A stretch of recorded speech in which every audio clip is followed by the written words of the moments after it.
Chapter 1: Death and Battle. In the sleeping quarters, within the palace, there laid a young black horse. Scared and shivering he lay, for he was going off to battle, a battle whom had lasted 50 years. His black fur was darkened by the shadows. He looked up at the stone walls, with pain in his big red eyes. I can't do this.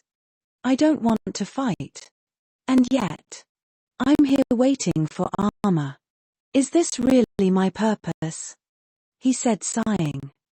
We have to, another horse said as they walked over to Forest Lupin. Forest said.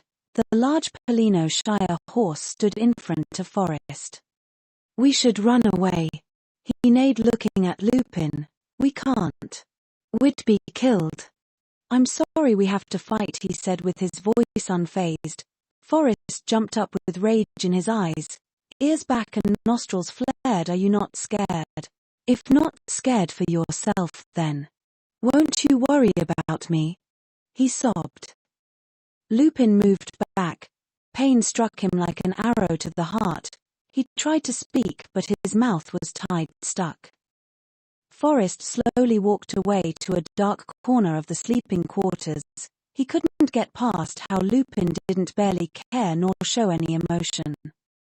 Lupin quickly followed. He felt bad for Forest and wanted to attempt at comforting him. I'm sorry, my dear, but at least we're together in this battle, the large Shire said with empathy in his low voice. Forest got up and nuzzled Lupin. Whilst they comforted each other, dozens of loud trumpets erupted.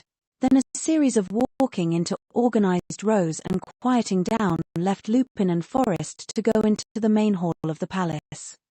When they both arrived, most of the knights had got into their row and stood silently, not moving or turning to each other.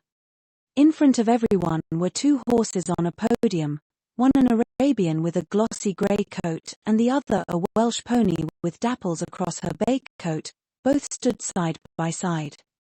The Arabian spoke once everyone had got into position. Now ye have all gathered. I would fain begin by saying that ye have all been handpicked for your skills and your valor. Ye are the future of our great empire.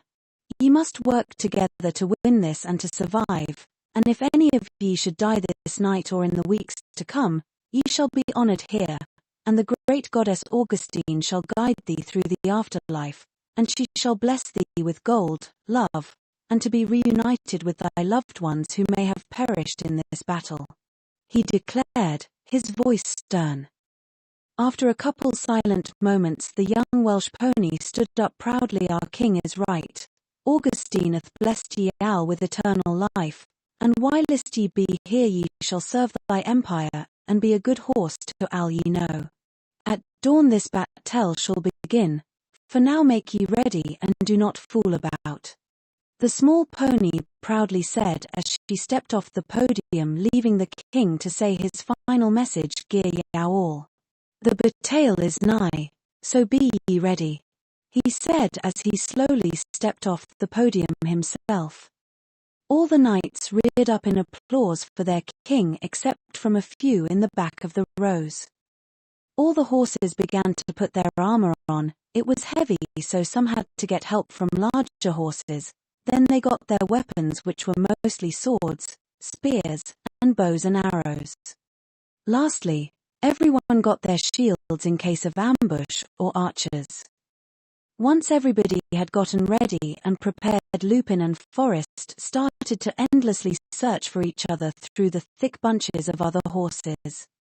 After what felt like centuries to both of the horses, they finally found each other. They nuzzled for a few seconds, then spoke. I've been searching for you for ages, my love. Even an hour is too long without you.